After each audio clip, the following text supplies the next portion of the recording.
Too many people go to their accountants, they see them once a year, they walk in, they give them a big folder of stuff and they walk out with a tax return they've signed that they don't understand what any of it is. I think there's a huge fear of numbers and it freezes people. So I try to, I suppose, teach the alphabet. What are the basics? What do you need to know? And then help you clean up your data, fix up your accounting. And then it's really understanding that money is just a language. So if you don't speak money, it's not really going to tell you a story.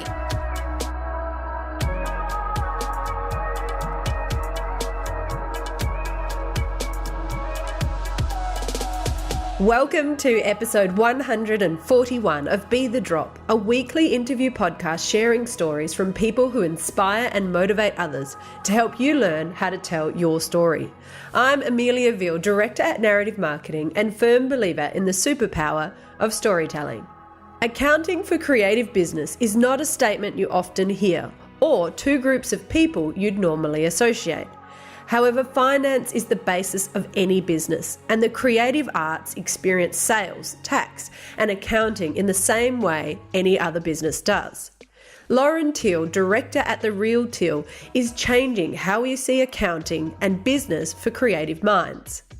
Lauren is a performer, an entrepreneur, and most importantly, an accountant who is focused on teaching and helping creative people achieve financial success. In today's episode of Be The Drop, Lauren demonstrates her passion as she reflects on her business journey. Lauren shares her top accounting solution for creatively minded businesses, and she also talks us through her branding development and sales funnels considerations. This is Lauren's version of Be The Drop. Considering starting your own podcast? At Narrative Marketing, we deliver a full range of podcast production options. Or if you'd like help getting started to produce your own content, I also deliver podcast training programs. Hit the link in the show notes for more.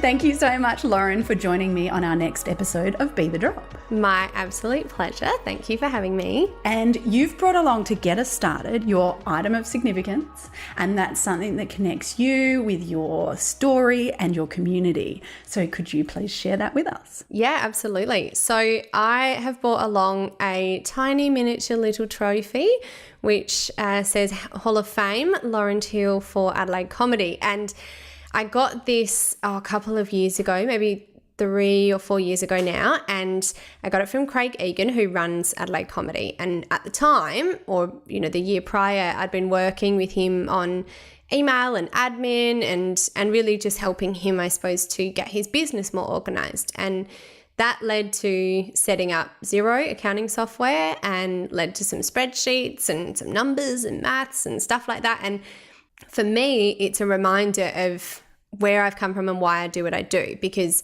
I think any accountant can do what I do, but they don't. And often I think they can belittle creatives or small businesses who really have fantastic business models, products, services, who just need a little bit of extra help, a little bit of tender loving care, a bit of real interest in what they're doing. And then their businesses and their lives can really improve. I love this story. And because you're very left-right brain, aren't you? Yes. Because you are an accountant. Yes. And you do help small businesses, but you do focus in that creative space because you're also a creative. Yeah. So tell us a little bit more about the Real Thiel then. Sure. I suppose it comes back to my genetics.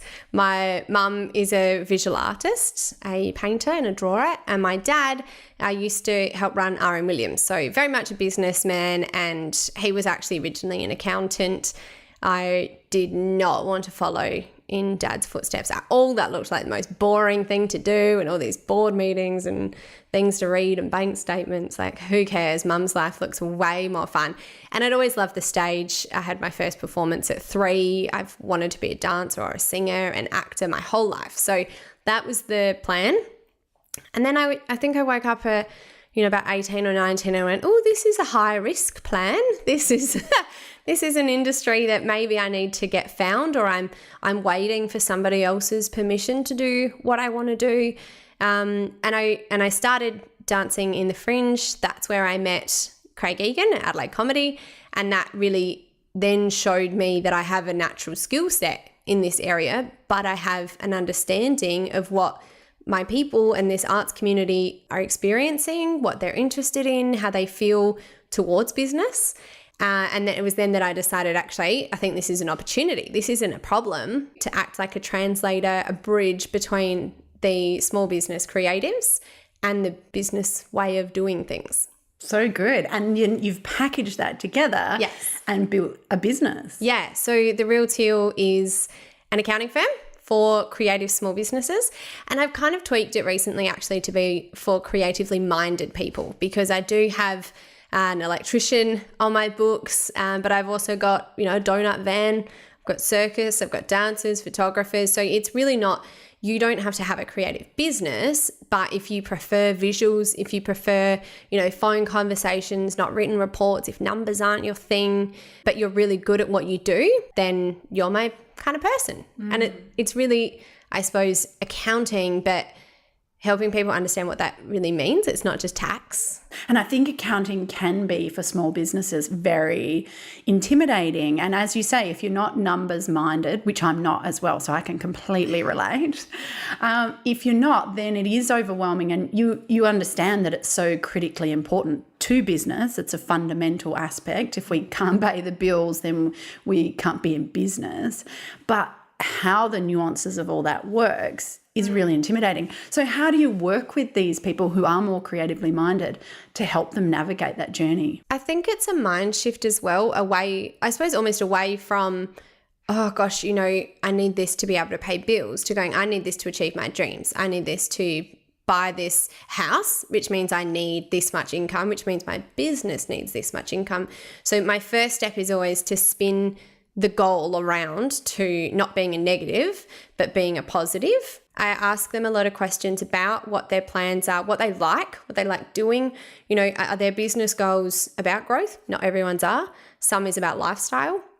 I just want to be able to afford to live where I live and surf every day and produce this, or I want to be able to travel the world doing Fringe. So how do I do that?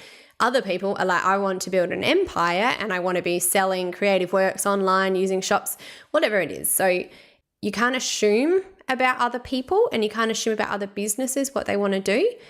And then it's really understanding that money is just a language.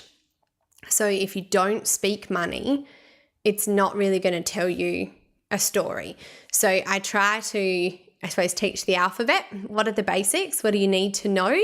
And then help you know where to find things, clean up your data, fix up your accounting, make it easy to manage, or I'll manage it for you. I love how you're talking about this process, because, learning the language of money and teaching an ABC, I think that really takes away some of that intimidation around, the accounting and the numbers.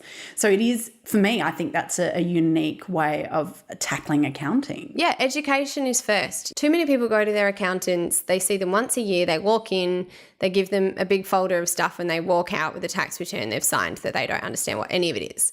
I do tend to set a bit more homework for my clients, which some appreciate, some only, I hope, appreciate at the end. But it's about them knowing their own numbers. It's all well and good for me to know if your business is healthy or not. But if you don't know on a month-to-month or day-to-day basis, then that's no good. And also for you to have the knowledge of like, okay, I really want, like I said, to buy this house or whatever. You need to be able to translate that back to something measurable. And money's just a really easy way to do that. It's not hard to manage money. It is if no one's taught you though. So I just want to help people know what I know. And so, are you helping them set up tools as well and, strategies in their business? And what are some of those key things that people just really need to be on top of? I run a coaching program, which is 12 weeks to really set businesses up or get them on the right track. So we start by setting or figuring out what your values are. That then determines your vision, I like to say. Where do you see yourself and your business in 1 year, in 5 years? We do a bit of a SWOT analysis, which is your strengths, weaknesses, opportunities, and threats. So internal and external factors, and then piece that all together to basically go, right, where do I want to be in 5 years? And then break that back down in years 4, 3, 2, 1, break that into 12 months, and it becomes like a bit of a to-do list, but at a high level. So we go, oh, if you really want that thing by 12 months time, well, you better start working on that. I'll introduce you to my marketing team. I'll introduce you to these people who've done those publications or whatever it is. So the first step is really knowing where they're trying to go so that we know how to get there. Often, naturally, that involves getting more financially organized, because that's why they've come to me and not some other coach. Making sure they've got the right bank set up, setting up softwares, like do training as well. So there's no kind of join me and then in 12 weeks I'll leave you in the lurch. Good luck. We want you to be empowered. And I love how you go through this process, because obviously you're an accountant, but what you're talking about, understanding their values, their vision, strengths and weaknesses, it's a very similar process that we go through in building your communication. Yeah. So there's a lot of crossover in how to build a successful business in the foundations of what you need to do from an administration accounting aspect to how you're going to communicate that. So what are some of the biggest challenges you see for businesses in this area? I think there's a huge fear of numbers, and it freezes people. They go, oh gosh, I don't really know what to do. I better do nothing. And I'm late on my tax. I'll just not lodge it for 3 years. That will be better. And I get it. Like, I'm not coming from a judgmental, place with that. Like, whatever people bring, I swear I've seen worse. So I think that's the biggest thing, is going, there is a way that you can do this. There is a way that you can get ahead. There is a way that you can get out of debt. There is a way that you can actually build your business into what you want. But this is the thing. You cannot just expect the world to give that to you because you make a beautiful, creative art or, service or product. Like, if you were running any other business, people would expect you, the world would expect you to run it like a business, and if you want to do well, then I think you need to have some of that in you. And so for yourself as well, like educating and empowering small businesses is something you're really passionate about, and you share a lot of content around that. What was your conscious decision to do that? I was looking at the accounting world. So I was working in bigger firms, and I've got a lot of accountants in my family. My dad, my brother, my partner works at an accounting firm, my brother's wife. Like, we have a lot of accountants. So I've seen a lot of firms, and they're great. They can all do the accounting and the tax, maybe better than I can do. But what they weren't doing was providing the extra service, the extra care, the education, the empowerment side. And also, like, it's not the most fun job if that's not your thing. Like, if someone's like, can you please go reconcile all those transactions? Of course, you're going to dread that and put that at the bottom of the list. So you kind of need a bit of a cheerleader beside you too. So for me, I went, well, how am I going to make my clients do what I need them to do to be able to help them? That whole, help me, help you. That's what I'm trying to do. So it is a bit of a process to get there, but we do get there in the end, and all the, feedback and testimony tell me it's worth it by that point. And you really spent some time investing in your brand, building that point of difference and adding that element of education and being the cheerleader, which I love. Great concept. But you've really built a strong, consistent, very identifiable brand around it. Can you talk us through a little bit about that journey and why you went down that path? Right. The branding, the communications, the messaging, partly was because I was going out on my own and to run my own business. And I went, well, how am I meant to connect with these artists? Because, I know a handful of them, and I'm a performer myself, and that's got to give me some credibility. But I knew I needed to have, more public image. I knew also my competition weren't necessarily nailing that. So I thought this is a bit of a competitive advantage.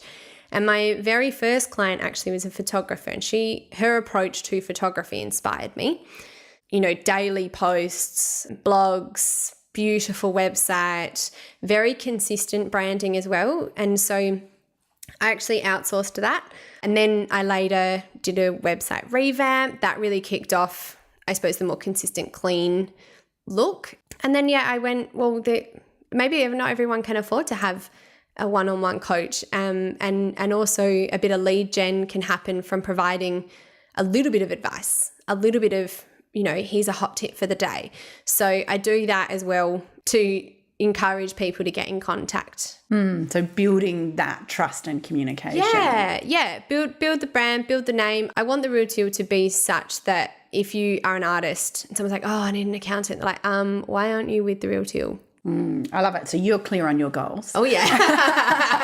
Yes. So along your journey, Lauren, can you share us a story of a significant learning, something that really stands out as a bit of an aha moment for you? So I decided that I was going to go run my own accounting firm on about day 2 of being an accountant. So my first learning is patience, because what I found is that to be able to actually do what I needed to do and, provide all these services to my clients, I actually did need experience and I did need some more education, like my chartered accounting qualification now. And it drove me to appreciate the position I was in, to sort of reflect, okay, today I'm a graduate. It is day 2 of working in this firm. You're here for a reason and it is a part of your bigger plan. It's a part of it. It's not the whole plan, and that's fine. Yeah, I completely align with that. The biggest learning, is around that things just take time. Yeah, I hate it. and it doesn't always work, but it still is in that right direction, because you've also got to learn the things that don't work in order to get to that point to know what does work. Yes. So it is a real patience game. I think my only other key learning is to really, like I said, focus on not just working or doing my business, as in not just doing accounting, because I used to focus on that and that would drive everything. And then I'd get to the end of the week and realize I hadn't replied to somebody for a month, and then I lost this lead and I was like, no, this isn't the kind of branding or reputation I want. I want to be really reliable and consistent, and I want to communicate well, because that's what, the arts community really need. And, if you entrust someone with the money, you want them to get back to you, within 24 hours or whatever. So I then made a conscious decision and went, okay, response time is important to me. Even if it's not a full response, it's like, I will get back to you, whatever it is. So they know they're looked after. And also properly managing my sales pipeline, my lead generation to conversion, and making sure that everyone has been spoken to. They've all, we've had a phone conversation, figured out what they want. Am I the right fit? Are they the right fit for me? I don't just take on everybody. I'm, in a position where I can pick and choose. Most of them I take on, but.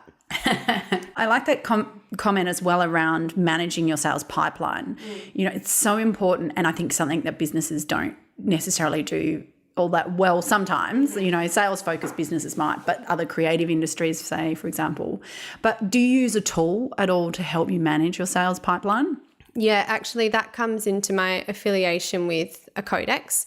So when I did decide to take this a bit more seriously and branch out and set up the Real Thiel as a company, I also signed up with a codex. And they're really a business built for supporting freelance accountants like me. And they provide all of the software, all of the systems, the training, some lead generation as well, everything you really need that you would otherwise have to go find or do yourself or outsource. And so they have, I think it's built on Salesforce, and they've got this incredible software solution for us, which will bring in all of our leads. We can track them, how many days has it taken me to respond? At what stage are they? Am I waiting for them? Have I sent them what they need? And then once they're converted, I suppose, into like, okay, I've got a dollar figure on this one. So this job is worth X dollars if I can get it across the line. For someone like me who is very numbers driven, that's very motivating. And I'm very competitive with myself. So it means I can go, okay, my target is to beat last month, or, and often it's number of clients as well, not just about money. It's going, okay, how many people can I help as well? So it just means I can track that. Again, not instinct.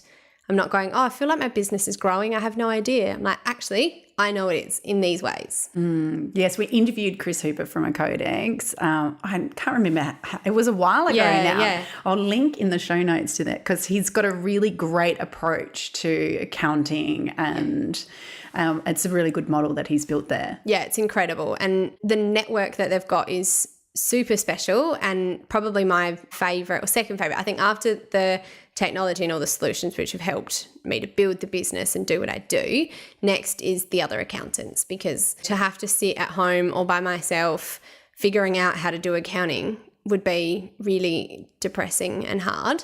We're not born with the tax law in our brains. So often it's about asking other people, have you experienced this? What do you think about this? Can you interpret this particular passage of law? What do you think? This is what I think, blah, blah, blah. And also you just make more friends, other people. And often they'll also support my business and go, hey, I've got this person who's come through, their hairdresser. It's not really my jam. I look after, construction. So do you want to chat to them? And so we help each other out in that context too. Yeah, fantastic. And having that peer-to-peer support network is so important. Well, thank you so much. I feel like we have jam-packed so many gold nuggets into this interview. In conclusion, though, could you share with me Lauren's Be the Drop tip?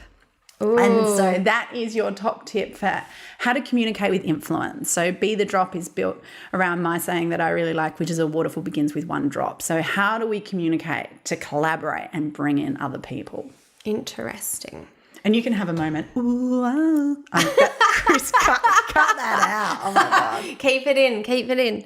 In terms of communicating with influence, you say, I think you need to be exceptionally honest. I'm not over here pretending that I know everything about accounting, because I don't. What I can promise you is I will figure it out. I think I will be the best accountant for my particular tiny little niche market, and that's what I'm focused on. And I'm really honest with my clients too. And I'm not going to say, oh, your life looks great, or your numbers are fantastic, if actually they're not. So happy to have those really hard, sad, sometimes situations come about and deal with them really honestly, because I think that's when you get people to trust you. And that's when you can really communicate and influence. But you can't influence unless you know the other side, the other person, what they're looking for, where they're at, where they've been, and actually bloody care about them. Like, if that's too much to ask, they're not just a sale. They're not just a dollar figure for you, Fantastic advice. Thank you so much, Lauren. My pleasure. Thanks for joining me for another episode of Be the Drop. Don't forget to subscribe in order to ensure you never miss out on one of our weekly episodes. Be the Drop is produced by Narrative Marketing, where we believe that stories connect individuals and that powerful storytelling can positively impact the world. To unleash your storytelling superpower, visit narrativemarketing.com.au or check out our social links in the show notes. To contact me directly with any specific comments you have, you can email me via amelia@narrativemarketing.com.au. And don't forget that whilst a task or challenge may seem overwhelming, a waterfall begins with one drop, and look what comes from that.